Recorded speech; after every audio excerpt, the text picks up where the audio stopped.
ከዛም እንደገና ደግሞ በዕለተ ሰሉስ የጥያቄ ቀን የነበረውን ሰፊ ትምህርት መድኃኒታችን ኢየሱስ ክርስቶስ ያስተማረበትን ከዛም ባለፈ ደግሞ ሰኞና ማክሰኞ የመከረው አይሁድ በዕለተ ረቡዕ ደግሞ የተፈራረሙበት ምክራቸውን የፈጸሙበት እንደሆነ እንዲሁም የመዓዛ ቀን እንዲሁም ደግሞ ለስምዖን ቤት የገባበት ቀን መሆኑን በሊቃውንቱ ተምረናል። ትናንትና ደግሞ የዛ የበሪዮ 5500 ዘመን የነበረው መስዋዕተ ኦሪት የተሻረበት ወይም ደግሞ የተወገደበት መስዋዕተ አዲስ የተመሰረተበት እንዲሁም ደግሞ የአረንጓዴ ዕለት የጸሎተ ሐሙስ የነፃነት ሐሙስ ሕጽበተ ሐሙስ እየተባለ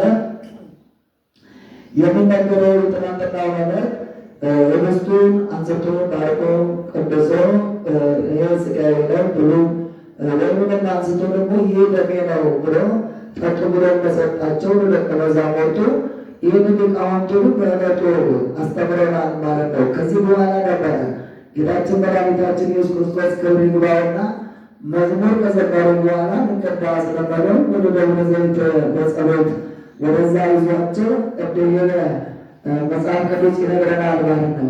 በዚህ ሰዓት ደቀ መዛሙርቱ ለዛ ተኝተው እያሉ እሱ ግን በጸሎት ይደክም ይተጋ እንደነበረ ይነግረናል። በዛ በጸሎቱ ሰዓት ታዲያ ሐዋርያት ደግሞ ደክመው ነበረ። ጥቂት ሰዓት ከእሱ ጋር እንዲተጉ እያመካቸው በዛም እሱ ይጸልያል እየተመለሰ ሲያቸው እንቅልፍ ከብዶባቸው ስለነበረ ተኝተዋል። ስለምን ትተኛላችሁ? ትጉና ጸልዩ፣ ወደ ፈተና እንዳትገቡ ተግታችሁ ጸልዩ ያለ መድኃኒታችን ኢየሱስ ክርስቶስ አሳስቧቸዋል። በዛ ሰዓት ነበረ አባት ሆይ ይህች ጽዋ ከኔ ትለፍ ብሎ ፈቃዱን ይጠይቅ ነበረው።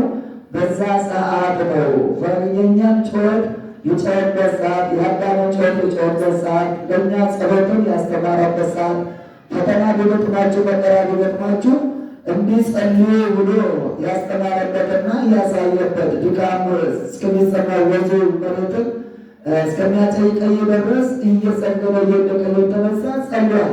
በዛም ሰዓት ነበረ የሚያበረታው መልአክ ወደ እርሱ መጣ ብሎ ቅዱስ ሉቃስ ይነግረናል።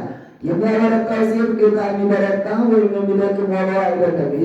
በእኛ ቦታ ተገብቶ ድካመ ነፍስ ድካመ ሥጋ እንኳን ቢገጥማችሁ በተጋድሏችሁ የሚያበረታ የሚያጽናና መልአክን እልክላችኋለሁ ሲለን ነው። ይህንን ጸሎት ካደረገ በኋላ አይሁድን በአይሁድ እየተመራ አይሁድን እየመራ የአይሁድ መሪ ሆኖ ይሁዳ አባቱን የገደለ የጸለበ እናቱን አግብቶ ይበል የነበረ እንደገና ደግሞ ጌታውን ለመስጠት ገንዘቡን ወዶና ፈቅዶ በገንዘቡ ቢለውጠው ወደ ጌታችን ወደ መድኃኒታችን ኢየሱስ ክርስቶስ በሰላሳ ብር ተስማምቶ አይሁድን እየመራ ያ ቃል ስለነበረ ጌታ መድኃኒያችን ኢየሱስ ክርስቶስ የሚጸልይባትን በጸሎት ዕለት ዕለት የማይቀርባትን የማያቋረጥባትን ያችን ቦታ ያውቅ ስለነበረ ወደዛ ይዟቸው እየመራቸው መጣ።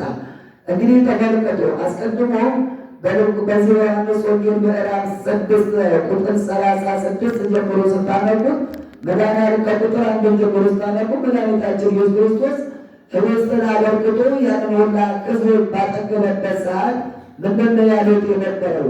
ወዴት ነው ያለው ብለው እናንግሰው ብሎ ነበረ። እንግዲህ አሁን ደግሞ ትመለከታላችሁ። ወደ ኢየሩሳሌም ደግሞ ሲገባ የሚቀርበውም ወደ ኋላ ያለው በመንገዱ በቤቱ ያሉት ያላቸው ልብሳቸውን እያነጠሙ ሌላቸው የዘንባባ ዝንጣፊ እንደወይራ ቀንበር እየጣሉ እያነጠሙለት እንኳን ለአንተ ይቅርና ለተቀመጥክባት አህያ እንኳን ክብር ይገባታል እያሉ በዝማሬ ተቀብለውታል። ያጉረመር ደግሞ በዛ ጉረምረመዋን ዝም እንዲሉ ሊያደርግላቸው የሚፈቀዱ ነበሩ።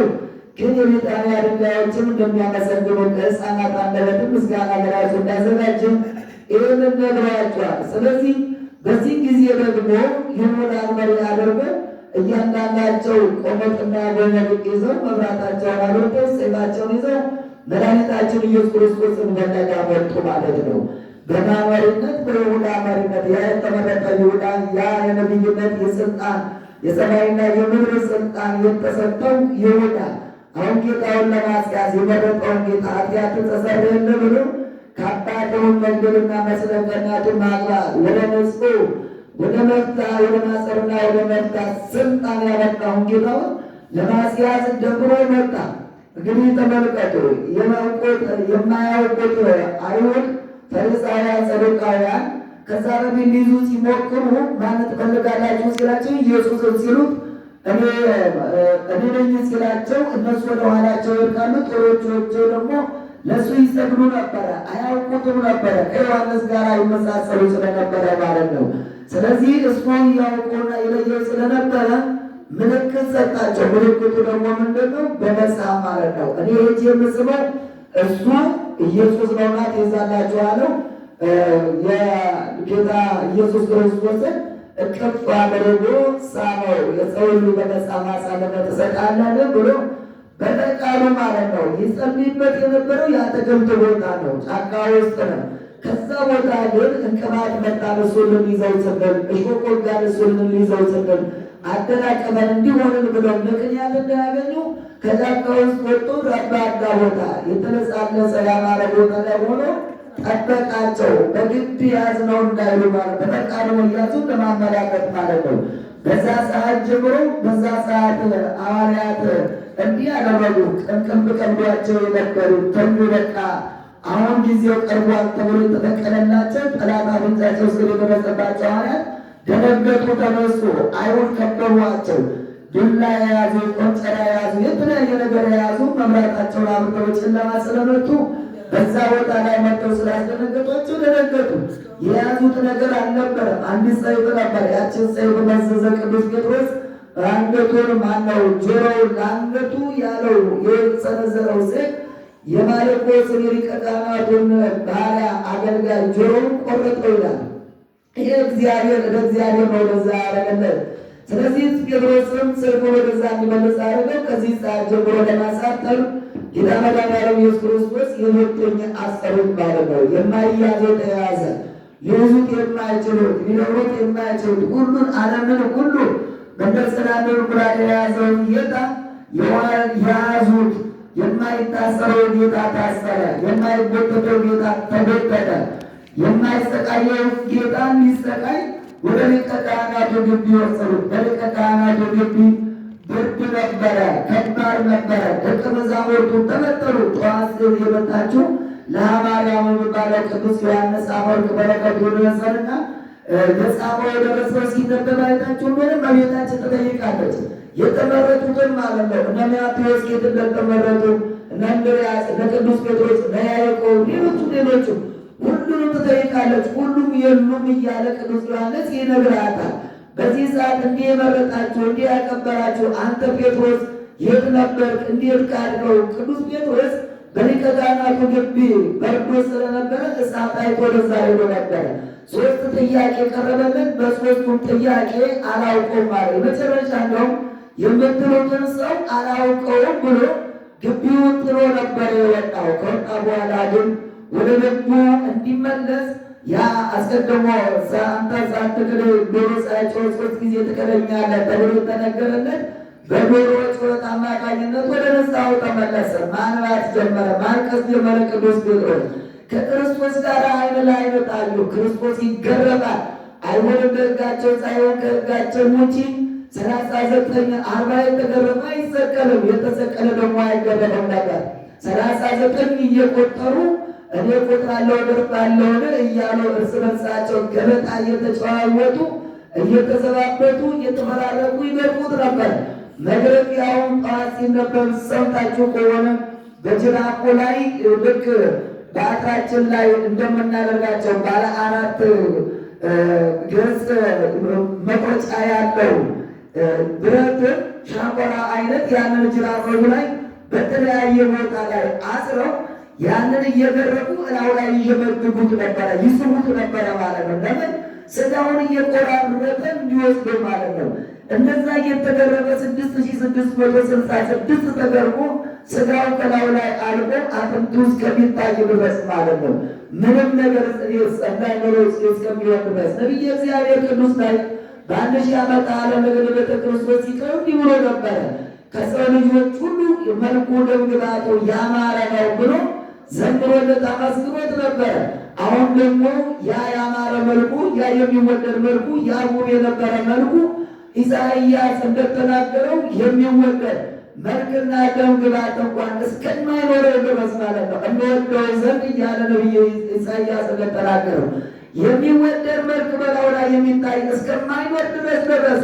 ሰው ሰውን የሚወደው መልኩን አይቶ ነው። አፍንጫውን አይቶ፣ ጆሮውን አይቶ፣ ዓይኑን አይቶ፣ ጥርሱን፣ ሌላውን አይቶ ፊቱን በጥፊ እየመቱት በፊቱ ሲያቃጥላቸው ሳትመቱ ማነው ድንጋይ እየጨበጡ በድንጋይ ይመቱት ነበረ። ዓይኑን አስረው መኖ ጸማቀ ማነው በጥፊ የመታ ተነበይ እስኪ ትንቢት ተናገር አንተ እግዚአብሔር ልጅ ነው ትንቢት ተናገር እያሉ እንዲህ የመቱት እንዲህ የገረፉት ሌሊቱን ሁሉ አደሩበት። ጠዋት ላይ በአደባባይ አቆሙት። በጲላጦስ የፍርድ አደባባይ ፈራጁን በፈራጁ ቦታ ፈጣሪውን በመቶ የፍርድ ጌታ የሆነው ምድራዊ በሆነ በጲላጦስ ፊት አቆሙት። የወህኒ ታስረው አቆሙት። ሰራዊተ መላእክት በመፍራት በመንቀጥቀጥ የሚቆሙለትን እሱን በድፍረትና በትዕቢት በፊቱ አቆሙት። ግማሾቹ እየሰገዱ ይዘባበቱበታል፣ ግማሾቹ ይሳለቁበታል። አንዴ ወደ ሊቀ ካህናቱ፣ አንዴ ወደ ሄሮድስ፣ አንዴ ወደ ጲላጦስ እያመላለሱ መከራውን አሳዩት። መከራውን በላ። መከራ ስለኔና ስለእናንተ ተቀበለ። በአደባባይ በቆመበት ሰዓት ጲላጦስ ጠየቀው። አስቀድሞ ሚስቱ ልካበት ነበረ። በዚህ ሰው ደም እጅህን እንዳታስገባ ብላ ነግረው ነበረ። ያንን ያወቃልና ሕጋቸውን ለመጠበቅ ሲል ምን ሰራ ምን አጠፋ ብሎ ሊጠይቃቸው ምንም እሱን ጠይቀው እያሉ ሁሉም ጮሁ። ሲጠየቅ ግን ምንም ነገር አልመለሰም። ቅዱስ ዮሐንስ አፈወርቅ እንደተናገረው ማለት ነው የዝምታውን ነገር እንዲህ ያለ ዝምታ ምን አይነት ዝምታ ነው? እንዲህ ያለ አርምሞ ምን አይነት አርምሞ ነው እያለ የዝምታውንና የአርምሞውን ነገር ቅዱስ ዮሐንስ አፈወርቅ ይናገረዋል በቅዳሴው ላይ ማለት ነው። ዝም አለ የእኛ ጌታ ስለ እኛ ብሎ ዝም አለ። ለመናገር አልነበረም። የሚናገርን አንደበት የምንናገርበትን ምላስ የሰጠን ጌታ መናገር ሲችል የሚናገሩትን የሚናገር የሚያደርግ አምላክ ሲሆን ዝም አለና በአደባባይ ቆመ። ጲላጦስ እንድገርፍም አሳልፌ ብሰጥም እንድገልም አታውቅምን? ስልጣን እንዳለኝም አታውቅምን አለው። ስልጣን ግን የእግዚአብሔር መሆኑን ነገረው፣ አስረዳ። ከዛ በኋላ ጲላጦስ እጁን ከዛ ንጹሕ ለማድረግ እኔ ከዚህ ደም ንጹሕ ነው ብሎ እጁን ታጠበ። ዛሬ ካህናት በቤተ መቅደስ በቅዳሴ መካከል እጃቸውን እንደሚታጠቡ በዚህ ሰዓት ነው። ደግሞ ላይኔ ነው ላይኔ ምን እነሱ ግን ደግሞ በእኛ ብቻ አይደለም በልጆቻችን ላይ ይሁን ብለው እርስ በርሳቸው ተማማሉ። ዛሬ እስራኤላውያን እዚህ መሀል እጃቸው ላይ ደም የሚመስል ለብቻዋ የምታበራ ወይም ደግሞ ደም አይነት መልክ ያላቸው እንደዚህ ጨብጠው ነው የሚነሱ ስጋ የለበሰ ማለት ነው። በትክክለኛውም ስላየ ነው የምነግራችሁ። ይሄንን ተናገሩ። ከዛ በኋላ ነበረ አሳልፈው ስቀለው አሉ። ተመልከቱ። ቅድም እንዳልኳችሁ ምን እናደርግ ሲሉት ነበረ እንሹም ንጉሡንልን ነግሠህብን እንደነ ሙሴ እንደነ ኢያሱ እንደነ ኤልያስ መና አውርደን እሳተ አዘንበር ባህር ቀብር የምታሻገር ብልሞት የምታስነሳ ብልታመም የምትፈውስ ሁሉም ማድረግ የሚቻለው ነውና እናንግሰው ንጉሥ ሆኖ ይኖርብን ብለው ነበረ። እነኛ የዘመሩለት እጆች እነኛ ንሹሞ ያሉ አሁን ደግሞ ልጃቸውን አፍተው ይሰቀል ይሰቀል ይሰቀላሉ። ወንበዴ ቀማኛ የነበረው በርባን ለባህላቸው ይፈታ። ዓለምን በዓለማቸው በከተማቸው በአካባቢያቸው ሲያሰቃይ የነበረው ሲዘርፍ የነበረው ሲገል የነበረው ደም ሲያፈስ የነበረው ይፈታ አለናቸው። ዛሬ ዓለም እንደዚህ ነች። አያችሁ፣ በቃ ንጹሕ ይታሰር፣ ንጹሕ ይሰቀል፣ ንጹሕ ይሰደድ፣ ንጹሕ ይገረፍ፣ ይሰቀል፣ ይሙት ተብሎ የምትመርጥ ዓለም ናት። ያንን በደለኛው ግን ይፈታ አለ። አያችሁ ክርስቲያኖች፣ ስለኛ በደል ስለኛ ኃጢአት ስለኛ ክፋት ብሎ የእኛ መድኃኒት የእኛ ጌታ የዓለም ሁሉ ቤዛ መድኃኒዓለም ኢየሱስ ክርስቶስ ወደ ቀራንዮ ያንን የሚያደርግ እንጨትን እንዲያውም ቅድም ሲነበብ ብትሰሙ ይህንን ከዚህ ሊበልጥ ቢያገኙ ኖሮ እንዴት ባደረጉት ነበር ይላል ሊቁ ማለት ነው። እንዴት ባደረጉት ነበር? እርጥብ የሆነውን እንጨት አሸክመው ወደ ቀራንዮ የሚቀርቡት ከፊት ከፊት እየሄዱ ሐዋርያቱ ደግሞ በላዩ ላይ እየተለማመዱ ከነመስቀሉ እየጣሉት በላዩ ላይ እየደቀደቁት እንደገና አመለጠን እያሉ ከፈረሳቸው ጋር በላዩ ላይ ይሮጡበት ነበር። እንደገና ደግሞ ይመለሳሉ። ወዲና ወዲህ እያደረጉ ደሙ ወደ መሬት እየፈሰሰ ፊቱ ተበላሽቶ ከአፈር ጋር ተለውሶ ጎርሞ አየች መከራ በፊቱ መከራ ፊቱ ደምሮ ፊቱ ጠቁሮ እና እነኛ ሴቶች አዩ፣ ተመለከቱ፣ አለቀሱለት። ፊቱን ሊጠርጉ ወላ መለሉ፣ ፊቱን ጠረጉለት፣ በእንባቸው አበሱ። አየት ከዚህ በኋላ ነበረ ውሃ እንኳን ሊያጠጡ ሲሉ ውሃቸውን እየነጠቁ ምን ያደርጉ ነበረ? ይደግሙባቸው ነበረ። በዚህ ሰዓት እመቤታችን በቤቷ ነበረች። ታነባን ሰማች። ቅዱስ ዮሐንስ ነገራት፣ ሁሉን ነገር አስረዳ። ልጇ ወዳጇ መድኃኒዓለም ኢየሱስ ክርስቶስ ከሄሮድስ አስመልጠዋለሁ ብላ መከራ ያየችለት፣ በረሃ ለበረሃ የተከራተተችለት፣ ያንን መከራ ሁሉ የተቀበለችለት፣ አንዴ በከተማ አንዴ በዱር አንዴ እየለመነች የሚበላ የሚጠጣ እያጣች የቀን ሐሩሩ የሌሊት ቁሩ እየተፈራረቀባት ግብፅ ድረስ ሄዳ ከዛ በስደት የተመለሰች መቼ ባዳንኩት መቼ በገደል መቼ የሆነ ከጠላት ከዕዳ ከመከራ የምንላቀቀው እያለች ስታለቅስለት የነበረችውን ልጇን ዛሬ ደግሞ ይዘው ወደ ቀራንዮ መስቀል አሸክመው ይዘው ሄዱ። አንድ ቀን ገና አልገባም ብሎ የነበረ ያንን የቀሬና ሰው መሆንን አገኙና እንዲሸከም አደረጉት። በረከተ መስቀሉን እንዲሳተፍ አደረጉት። እኛንም ከበረከተ መስቀሉ ያሳትፈን። እንዲህ ሆኖ ነበረ። እመቤታችን ቅድስት ድንግል ማርያም ይህንን መከራ ሰማች። እዚህ ክርስቲያኖች ተመልከቱ።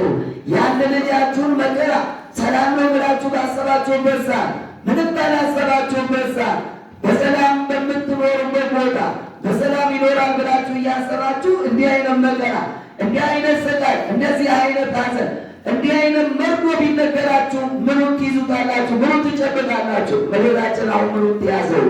ምኑን ትልቀቀው? እንዴት ትሩት? እንዴት ቀራንዮ ትድረስ? እንዴት ያንን ጎዳና ያንን ተራራ ትውጣ? በምን አንጀቷ በምን አቅሟ አየች ያንን ተራራ እያለቀሰች እያለበች ወዮ ልጄ እያለች እስከ መስቀሉ ድረስ የደረሰች ከማን ጋር? ከቅዱስ ዮሐንስ ጋር አብራ ወደዛ በደረሰችበት ሰዓት ከልጇን ልጇ ወዳጇ መድኃኒታችን ኢየሱስ ክርስቶስ መስቀልን ተሸክሞ በቀራንዮ ከደረሰ በኋላ አንዱን በግራ አንዱን በቀኝ አድርገው እሱም በመካከል አድርገው ምን አደረጉት? ሰቀሉ ይላል። ተመልከቱ።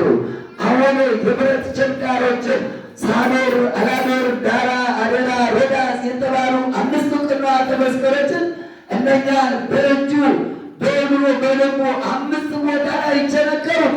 ያ በአምስት አይነት ነገር የመጣውን ኃጢአት ዋጋ ሊከፈል ማለት ነው። በአፋችን፣ በእጃችን፣ በጆሮአችን፣ በዓይናችን፣ በእግራችን የመጣውን በአዳምና በሔዋን የመጣውን በደል ያንን ለመደምሰስና ለማሳለፍ ካሳ ለመክፈል ምን አደረገ? መድኃኒታችን የቁም ነገር ሁሉ ፈጸመ። ተመልከቱ። እያሳጠርኩ ነው የምነግራቸው። ከዚህ በኋላ መድኃኒታችን ኢየሱስ ክርስቶስ ተጠማሁ ሲላቸው የተለያየ አሞትን የተለያየ ከርቤ የተቀላቀለበት ከሽፍቶች ከአዳኞች ጋር ተመሰጣጥረው ተነጋግረው ያንን አቀነባብረው በሰፈነጋ አድርገው እንካጠጣ ብለው ሰጡት።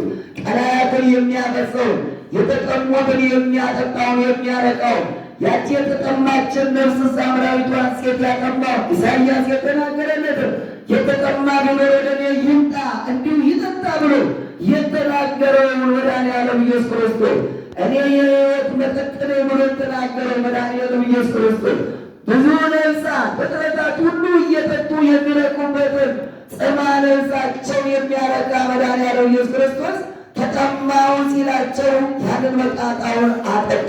የዛን ጊዜ ቀላያት እንዳይነሱ አላደረገም። ምንጮች እንዲዘጉ አላደረገም። እነኛ ባሕሮችና ኩሬዎች እንዲደርቁ አላደረገም። ለምን? ለኃጢአተኞችም ለበደለኞችም እኩል ዝናብን የሚያዘንብ እኩል ምሕረትን የሚያደርግ እኩል ፀሐይን የሚያወጣ አምላክ ነውና አልተበቀላቸውም፣ አልተቀየማቸውም። በኃጢአተኞች መካከል ሰቀሉት። እንደ ኃጢአተኛ ቆጠሩት። እሱ ግን ዝም አላቸው፣ ታገሳቸው። ብዙ ጊዜ ነበረ እነኛ 7 ተአምራት ተደረጉ። በምድር የቤተ መቅደስ መጋረጃ ተሰነጠቀ፣ ተቀደደ፣ ዓለቶች ተሰነጣጠቁ፣ መቃብራት ተከፈቱ።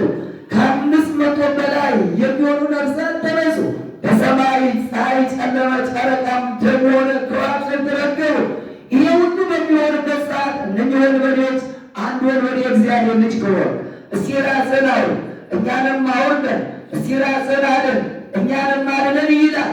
እንዲህ እያለ ይዘብት ነበር። ቤተ መቅደስ የምታመር በሦስተኛው ቀን የምትሰራው እስኪ ዛሬ አሁን እንደዚህ ያደርግ እያሉ ይዘባበቱበት ነበረ። መድኃኒታችን ኢየሱስ ክርስቶስ በዚህ ሁሉ አልተቀየማቸውም፣ ዝም አላቸው።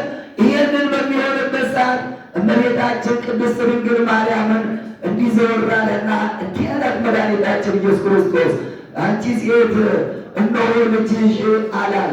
እሱ ደቀ መዝሙሩንም እስከዛ ድረስ ያላቋረጠው የተቀበለውን አንተ ሆይ እነኋት እናትህ ብሎ እሱን በልጅነት እሷን በእናትነት ሰጥቶ ከዛ ካሰናበታቸው በኋላ ወይኔ ተፈጸመ ሁሉ አለ።